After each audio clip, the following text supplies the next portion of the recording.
창세기 3장 1절에서 6절의 말씀입니다. 말씀 보시겠습니다.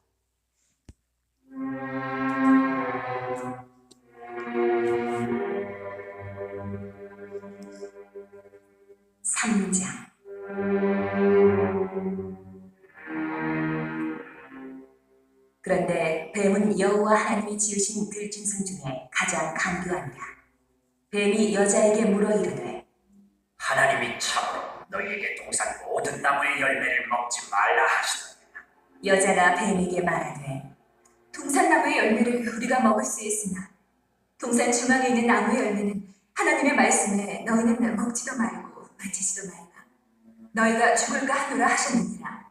뱀이 여자에게 이르되 너희가 결코 죽지 아니하리라. 너희가 그것을 먹는 날에는 너희 눈이 밝아져 하나님과 같이 되어 선악을 알 줄 하나님이 아시느니라. 여자가 그 나무를 본즉 먹음직도 하고 보암직도 하고 지혜롭게 할 만큼 탐스럽기도 한 나무인지라. 여자가 그 열매를 따먹고 자기와 함께 있는 남편에게도 주니 그도 먹은지라. 오늘은 사탄의 유혹 전략, 사탄의 유혹 전략이라는 말씀으로 함께 나누려고 합니다. 우리가 지난 주일 말씀, 그 바벨탑 사건을 살펴보았습니다. 하늘에 닿게 탑을 높이 세우고 자기 이름을 내고 흩어짐을 면하자. 그게 그렇게 큰 죄인가 싶을지 모르지만 이건 건축 문제가 아니었습니다. 니므롯을 중심으로 한 하나님을 떠난 자들이 이제 하나님과 견줄 거라는 교만과 반역의 마음을 가지고 그 발상에서 나온 시도였던 거예요. 하나님과 견주리라. 하늘, 여기 하늘은 하나님이지요. 하나님까지 닿게 하여서 하나님과 한번 겨뤄보리라. 이렇게 마음 먹었던 그 최초의 반역자는 타락한 천사인 사탄이었습니다. 이 사탄은요, 이 동일한 생각을 가지고서 우리 인류의 시조 아담과 하와를 무너뜨리는데 같은 작전을 사용했고요. 그리고 바벨탑을 쌓아 혼란을 초래하는 데에도 같은 작전을 사용했다. 이런 말씀을 드렸었습니다. 사탄은 거기에서 끝난 게 아니고요. 오늘날도 계속해서 이러한 작전으로 우리를 유혹하고 있습니다. 사단의 작전이 성공했을까요? 실패했을까요? 성공했지요. 그 결과는 오늘날 인류에게 치명적인 고통을 가져다 주었습니다. 본래 하나님의 지으신 세상은요, 보시기 힘이 좋았더라. 정말 아름다운 세상이었습니다. 그러나 오늘날 우리가 살아가는 세상은 갈등과 다툼과 전쟁과 폭력 등 이 모든 악으로 얼룩져 있어요. 도대체 하나님이 지으신 게 아님에도 불구하고 이 악은 어디에서 나온 걸까요? 오늘날 대자연이 오염되고 그로 인하여서 각종 재해가, 이 바이러스 같은 재해가 온 땅에 가득합니다. 이거 인간의 탐욕으로부터 비롯된 거지요. 그 만족을 모르는 인간의 탐욕은 어디에서 비롯된 것일까요? 문제의 원인을 바르게 진단해야 바른 해답을 찾을 수 있는데요. 뭐 때문입니까? 죄 때문이지요. 로마서 5장 12절에 분명히 밝혀주고 있습니다. 한 사람으로 말미암아 죄가 들어왔는데 그 죄로 말미암아서 이 땅에 사망이 들어왔다는 거예요. 자, 오늘 한 사람으로 말미암아 죄가 세상에 들어오고 그 과정들, 그 사건에 대하여서 우리 함께 살펴보려고 합니다. 오늘도 사탄은 택한 하나님의 백성들을 할 수만 있으면 유혹하고 넘어뜨리려고 합니다. 그래서 우리는 그 유혹에, 그 미혹에 대비하고 그리고 사탄의 작전을 간파하여서 잘 대책을 세우고 준비해야 할 것입니다. 여기 그 창세기 3장에 나오는 사탄의 작전은 4단계로 이제 분석해 볼 수가 있습니다. 자, 오늘 우리 시대 사탄의 전략, 그 첫 번째는 타겟을 설정, 이제 대상자를 정하는 겁니다. 자, 1절 말씀에 보면은요, 예, 그런데 뱀은 여호와 하나님이 지으신 들짐승 중에 가장 간교했다. 예, 여기에 1절 말씀에 사탄은 등장하지 않아요. 예, 사탄이 없나요? 그런 건 아닙니다. 사탄이 정체를 숨기고 등장하기 때문에 우리는 처음부터 이게 이제 사탄의 유혹인지 잘 분간할 수 없는 거예요. 하나님이 지으신 들짐승 중에 그 뱀이 가장 간교했다. 간교하다는 것은 영리하고 신중하다. 이건 좀 긍정적인 의미고요. 교활하고 기회주의적이다. 좀 부정적인 의미지요. 그럼 뱀은 어느 쪽일까요? 하나님이 창조하신 모든 게 좋았는데, 예, 교활하고, 그리고 기회주의적인, 이런 건 아닐 거예요. 예. 그리고 오늘날처럼 그렇게 혐오를 주는 그런 이제 모습은 아니었을 겁니다. 오늘날 그 반려동물들을 보면은요, 그래도 어느 정도 지능도 있고, 그리고 사람에게 친근해야 다가서지요. 뭐 멍청하고 야생적인 동물들은 예, 사람들도 그렇게 별로 가까이 하려고 하지 않아요. 에덴 동산에서야 뭐 공격성은 없었겠지만 그래도 좀 이렇게 미련하고 둔하고 멍청한 동물보다는 영리한 동물들을 아담과 하와가 가까이 했겠죠. 그래서 이제 사단은 그런 면에서 접근성이 좋은 뱀을 이용한 거예요. 이제 그때 이 뱀이 가장 영리했으니까 아마 그 인간들하고 아담과 하와하고 가까이 지내지 않았을까 싶어요. 오늘날도 사탄은 흉악하고 그 공포스러운 모습으로 다가오지 않아요. 뭐 드라큘라처럼 자기가 구원을 받으면 막 깜짝 놀라 이런 모습으로는 다가오지 않아요. 뭐 누가 그러면 사탄의 상대해 주겠어요? 그러지 않아요. 사단은 양의 탈을 쓴 일이 그래서 이 변장에 이 속임에 거짓에 능한 자입니다. 영리하고 친근하고 다정하고 순한 양과 같이 사단은요 광명의 천사로 가장한다고 그렇게 고린도후서 11장에 말씀하고 있어요. 그래서 우리는 겉으로 드러난 모습이 아니라 그 내면을, 그 중심을 간파하고 이게 이제 사단의 작전인지를 바르게 분별할 수 있어야 한다는 겁니다. 자, 그러면은요, 이 사탄이, 누구를 타겟으로 공격 대상으로 삼고 있습니까?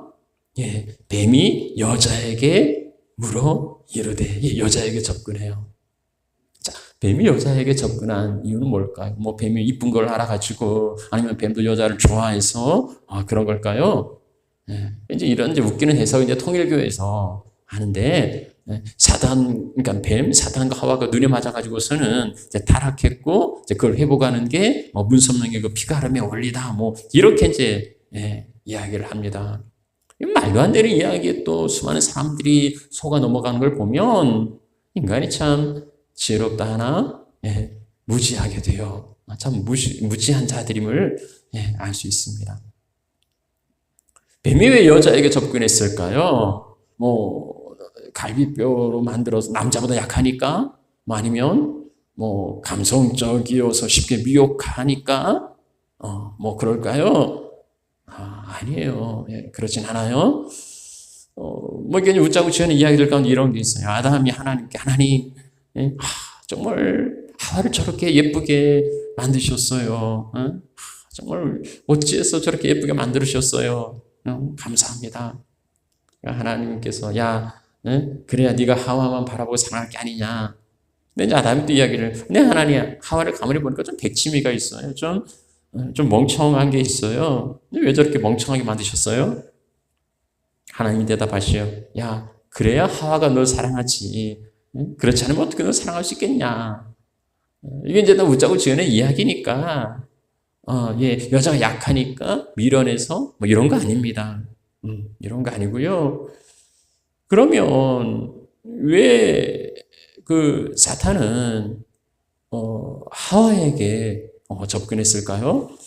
뭐 나중에 이제 사탄에게 물어봐야 알겠지만, 이제 그래도 좀 성경에서 이렇게 좀 추측을 해보자면, 하와에게 약점이 있어요.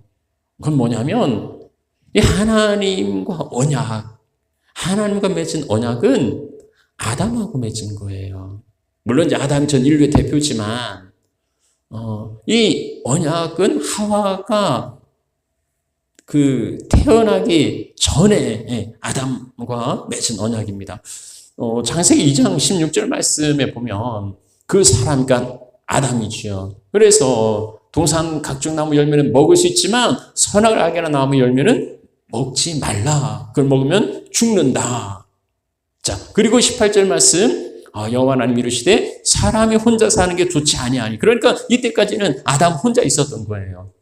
그리고 내가 그를 위하여 돕는 배필을 지으리라. 그러니까 하와는 아담과 하나님이 맺은 언약 그 이후에 태어난 겁니다.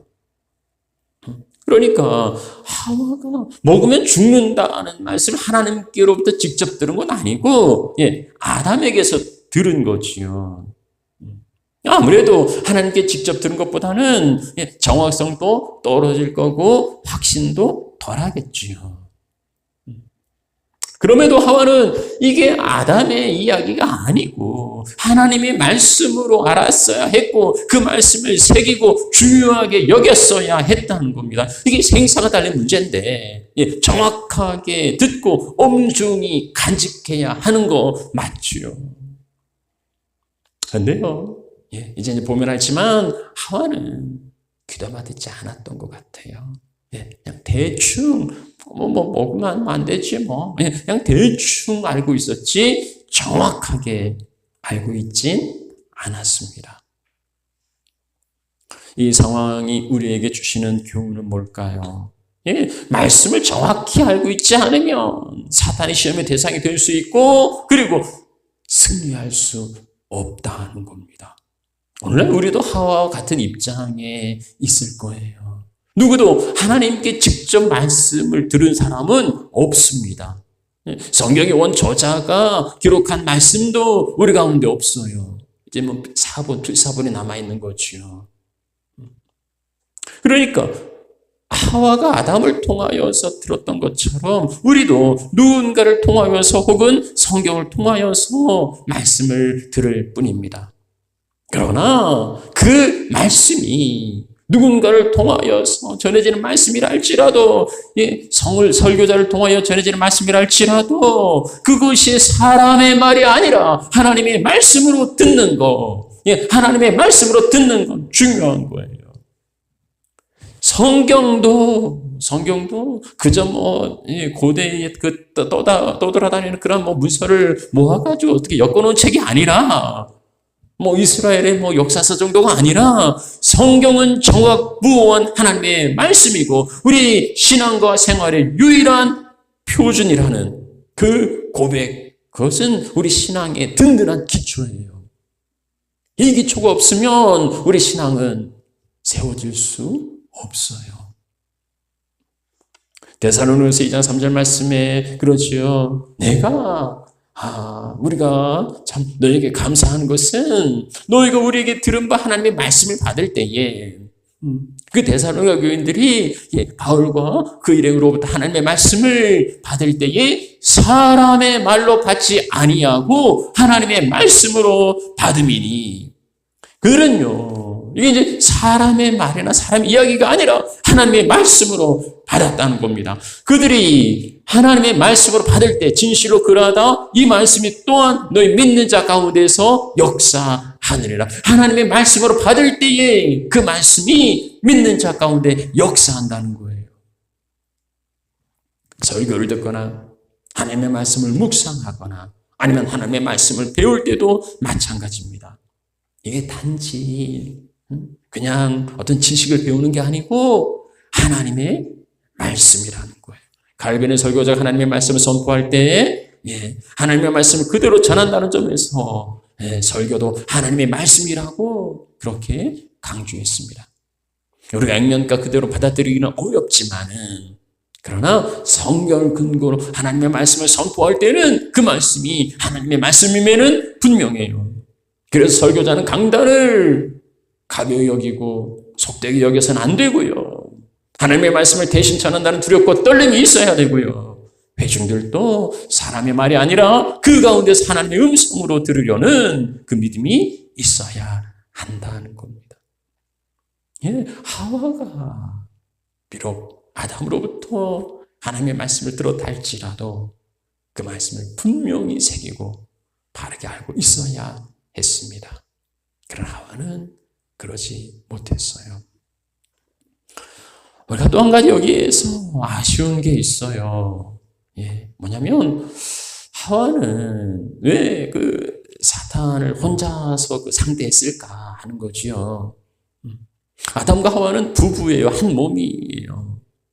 그러니까 이제 뱀이 사단이 하와에게 이야기했다면 하와가 그 들은 걸 가지고서 아담과 함께 나누고 그리고 아담을 통하여서 사실관계를 체크했다면, 그러니까 자기가 정확치 않다면 아담은 들었잖아요. 그러니까 아담에게 다시 한번 체크했더라면 이런 유혹에 빠지지 않았을 텐데 싶은 거지요.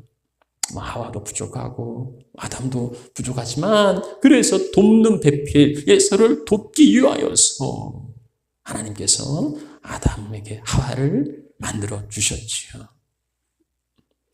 그러니까 둘이 함께 사탄을 상대했더라면 이렇게 실패하지 않았을 텐데 그런 아쉬움이 남는 겁니다. 도대체 왜 하와가 혼자 했는지, 아담은 거기 있었는지 없었는지 모르겠지만 따로 떨어져 있었다는 거, 함께하지 못했다는 거, 정말 우리에게 그 가르쳐 주는 게 정말 크지요. 우리에게 주시는 교훈은 뭡니까? 공동체에 함께 있어야 한다는 거예요. 공동체에 함께 있어야 한다는 겁니다. 구원은 사실 그 교회와는 관계가 없어요. 교회를 다녀야 구원을 받는다거나, 교회를 믿어야 구원을 받는다거나, 그렇게 이야기하는 사람 아무도 없어요. 아무도 없어요. 요즘 그 코로나 바이러스로 인하여서 우리 함께 모여 예배하기도 어렵고, 그래서 지금 이렇게 온라인으로 예배하고 있는데, 온라인으로 예배하는 게 예배가 아니냐? 아니에요. 그러지 않아요. 구원은 예수 그리스도를 믿음으로 받는 겁니다. 구원은 교회와 관계가 없어요. 그럼에도 하나님께서 우리 가운데 교회를 주신 이유는 뭡니까? 하나님을 아버지라고 모시는 자는 교회를 어머니로, 양육이에요. 구원 이후의 삶이 있습니다. 구원은 거듭남, 그러니까 중생, 다시 태어나는 건데요. 영적 출산은 그게 끝이 아니고 시작이에요. 아이가 태어나서 가정에 돌봄이 없다면 이 아이가 어떻게 건강하게 성장할 수 있겠습니까? 영적인 출생도 마찬가지예요. 예수 믿고 새로 거듭났지만 그러나 공동체, 교회의 돌봄 가운데서 그 믿음이 자라는 거예요. 개인주의, 이기주의 세상에 되어가면서 교회 공동체의 소중함도 가볍게 여기는 사람들이 많이 있는데요. 그건 아니에요. 동물의 세계 같은 거 다큐를 보면 이제 맹수들이 사냥을 합니다.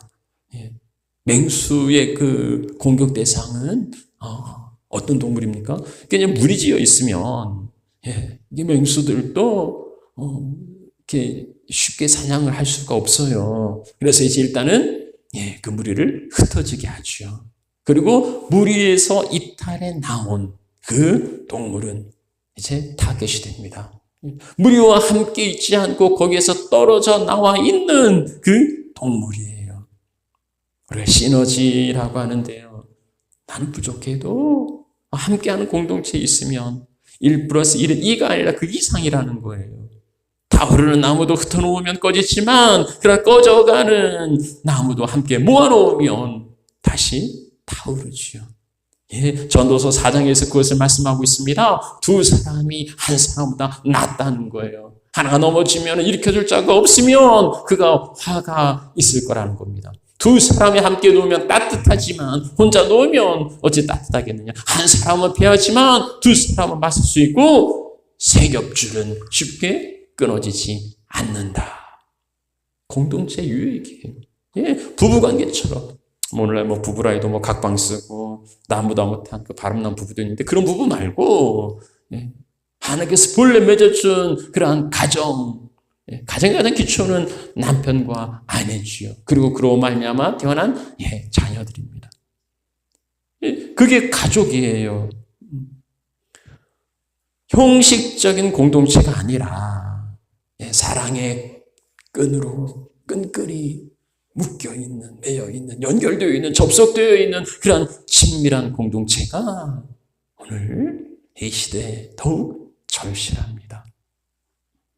하나님과 영적 관계가 중요하고 성도들과의 관계는 대수롭지 않은, 아니에요. 그렇지 않아요. 하나님을 아버지라고 인정한다면 당연히 같은 아버지를 섬기는 형제들과의 관계도 중요한 거예요. 형제간 우애하고 사랑하는 게 그 아버지의 뜻이기 때문입니다. 말세의 증조권 하나는 미혹이에요. 오늘날 이단 사이비들이 얼마나 극성을 부리고 있습니까? 미혹에 빠져 사입에 넘어가는 사람들이 참 많이 있습니다. 자, 그런데요, 모든 이단들은 한 가지 공통적인 특징이 있어요. 그건 뭐냐면 비밀.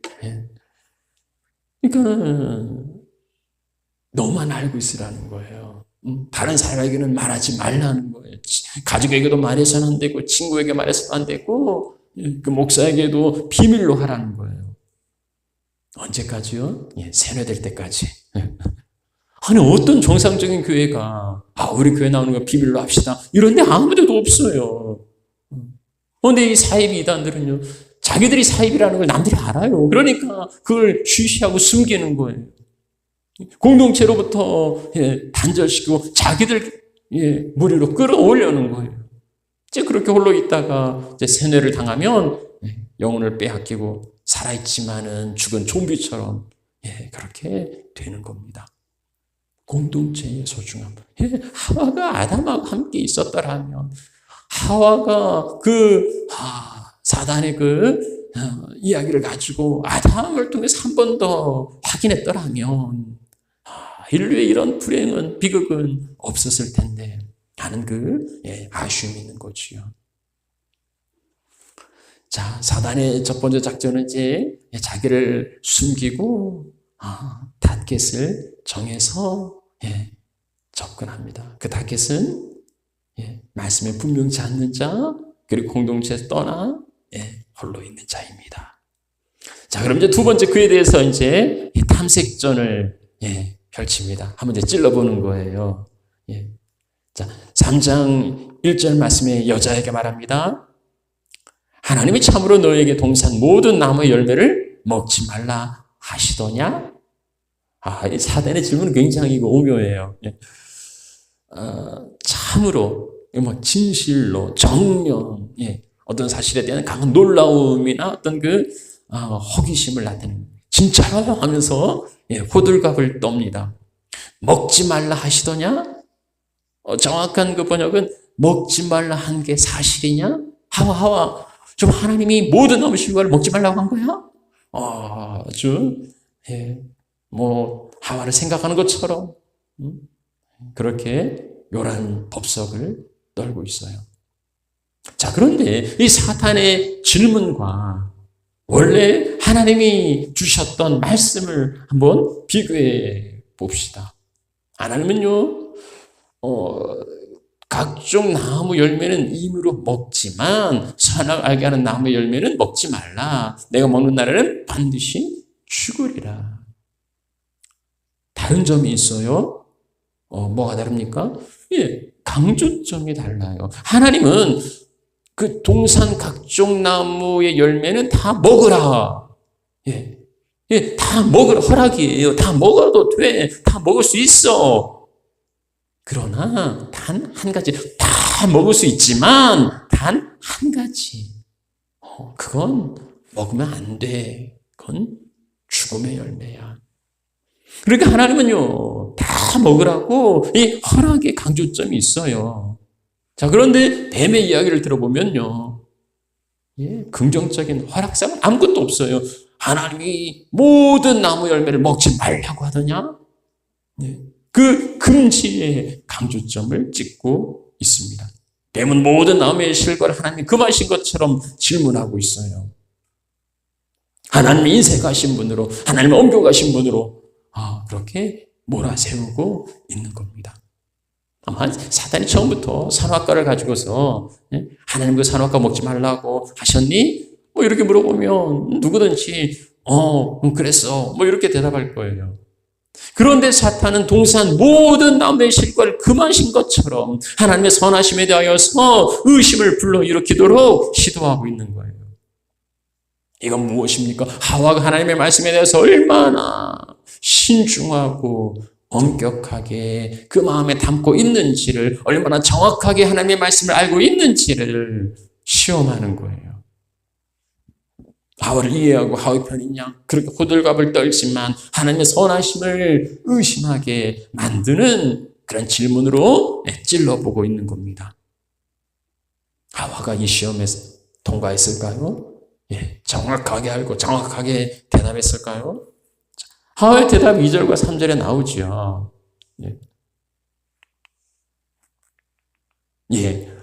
여자가 말합니다. 동산나무 열매를 우리가 먹을 수 있으나 동산 중앙에 있는 나무 열매는 하나님 말씀에, 하나님 말씀에 너희는 먹지도 말고 만지지도 말라 너희가 죽을까 하노라 하셨느니라. 자, 정답입니까? 하나님의 언약과 그리고 하와의 대답을 한번 비교해 보세요. 틀린 그림 찾기 하듯이 한번 찾아보십시오.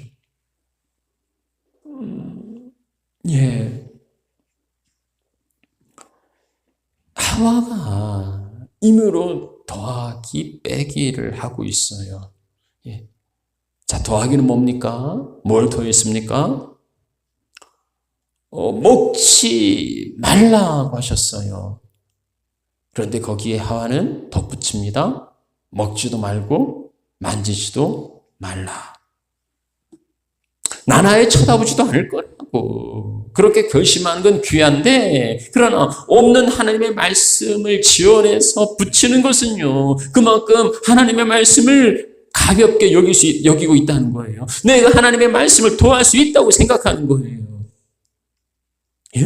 내 스스로 내가 저 쳐다보지도 않을 거고 내가 좀 만지지도 않을 거라고 결심하는 거야. 그럼 누가 뭐라고 하겠어요. 그러나 하와는 그게 아닙니다. 지금 하나님의 말씀에 자기의 생각을, 자기의 말을 덧붙이고 있어요. 그럼 빼기는 뭡니까? 하나님은 반드시 죽는다고 말씀하셨어요. 그런데 하와는 죽을까 한다고.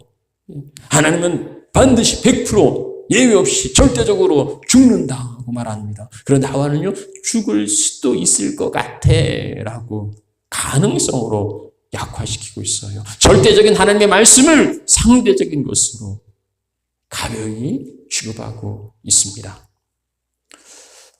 그게 얼마나 대수야 이렇게 생각할지 모르지만은 아니에요. 결국 이거 더하기 빼기 이걸로 인해서 이제 사탄의 유혹이 시작되는 겁니다. 오늘날 일어나고 있는 모든 문제의 원인은 절대적인 하나님의 말씀을 상대화시키는 거예요. 하나님의 말씀을 어떤 타협이나 이유도 제기할 수 없는 절대적인 가치로 우리 가운데 주셨는데, 그러나 우리는 상황과 형편에 따라서 거기에 더하기도 하고 빼기도 하고 물타기도 하고 약화시키고 주사 선택하기도 합니다. 비슷하면 되는 거 아닌가? 세상이 바뀌었는데 어떻게 옛날 그 말씀을 그대로 오늘날 적용할 수 있단 말인가? 꼭 100% 맞지 않아도 50% 이상만 맞으면 맞는 거 아닌가? 한 80%, 90% 정도 지키면 잘한 거지. 우리는 말씀에 물타기를 하고 말씀 혼잡하게 만들어요. 코에 걸면 코걸이, 귀에 걸면 귀걸이, 말씀을 그냥 내 삶에 갖다 붙이고 말씀 따라 살아간다고 착각하곤 합니다. 오늘은 뱀의 지혜처럼 성경 말씀을 문맥이나 아니면 그 본 뜻을 떠나서 그저 갖다가 붙이거나 아니면은 더하거나 빼거나, 이건 심각한 문제입니다. 하나님은 성경 말씀을 가감해서 안 된다고 말씀하고 있어요. 잠언 30장 6절 말씀, 너는 그의 말씀에 더하지 말아라. 너는 거짓말하는 자가 될까 두렵다. 신명기 4장 2절 말씀에도요, 내가 너에게 명령하는 말을 너희는 가감하지 말고 더하거나 빼지 말라는 거예요. 성경의 그 맨 마지막, 이제 성경의 끝장, 마지막으로 이제 성경 문을 닫는 그 마지막에 주신 경고의 말씀이 뭡니까? 요한계시록 22장 18절 말씀, 이 열의 말씀에 대하여서 누구든지 더하면 재앙이 더할 것이고, 열의 말씀에서 제하면, 빼면 생명나무와 거룩한 성에 참여하면서 제하여 지리라. 하나님의 말씀을 더하거나 뺄 수 없어요. 오직 하나님의 말씀은 순전하게 그 말씀으로. 하와는 자기 생각을 더하고 하나님 말씀의 절대성을 무너뜨렸습니다. 이로 인하여서 이제 다음 단계 작전으로 들어갔죠. 사단에게 빌미를 주고 말았습니다. 말씀을 마무리하죠. 아담과 하와를 무너뜨린 사탄은 오늘날도 우리를 향하여서 도전하고 있습니다. 우리를 위하는 척, 이해해주는 척, 어떻게 그 말씀 따라 살아갈 수가 있어? 하나님 마음만 보시니까, 마음만 있어도 괜찮아. 50%, 60% 정도 하면 됐지. 그것도 대단한 거야. 이러면서 은근슬쩍 떠보려 하는 거예요. 사단의 이러한 전략에 대해서 우리는 어떻게 대비해야 됩니까? 사단은 광명의 천사로 가장하고 우리에게 접근한다는 것을 기억하시고요. 바른 분별력을 가져야 합니다. 하와가 아담으로부터 들은 언약의 말씀이지만 그게 아담의 이야기가 아니고 하나님의 말씀인 것처럼 확신해야 됐던 것처럼 오늘날도 하나님의 말씀이 사람의 말이 아니라 온전한 하나님의 말씀으로, 사람의 말이 아니라 하나님의 말씀으로 우리 가운데에 받아들여야 한다는 거예요. 세 번째는요, 하와가 사탄의 시험이 왔을 때 아담과 함께 대처했더라면 하는 그 아쉬움이 있지요. 오늘도 사탄의 유혹과 시험을 내 임의적으로, 내 나름대로가 아니라 공동체에서 함께 검증하고 함께 맞서면 우리는 승리할 수 있어요. 공동체를 떠나서 홀로 살아간다는 것이 얼마나 위험하고 무모한 것인가를 안다면 우리는 더욱 친밀한 공동체를 만들어 가야 하겠습니다. 마지막으로 하나님의 말씀 더하기 빼게 하면 안 돼요. 하나님의 말씀으로 자기 자신을 합리화하려 해서는 안 되고요. 그 말씀을 가감없이 나에게 적용해야 합니다. 하나님의 말씀을 타협하고 바꿀 수 있는 그 상대적인 게 아니에요. 그 말씀 앞에 나를 복종시켜야 되고, 그리고 하나님의 말씀은 절대적인 가치를 가지고 있습니다. 말씀으로 나를 정당화시키는 게 아니라 내가 말씀으로 빚어지고 말씀 앞에 엎드리고 말씀에 순종해야 한다는 겁니다. 오늘은 사단의 그 유혹의 1단계, 타겟을 설정하고 2단계, 탐색하면서 찔러보기에 대해 살펴보았는데요. 사단의 타겟도 되지 말고, 그리고 사단이 우리에게 말을 걸 때에도 작은 틈도 주지 않았으면 좋겠습니다. 이제 3단계, 4단계는 이제 다음 시간에 다음 주에 또 살펴보도록 하고요. 지피지기 백전백승, 사탄의 유혹 전략을 알고 거기에서 승리하시는 하나님의 자녀 백성들이 되시기를 축복합니다.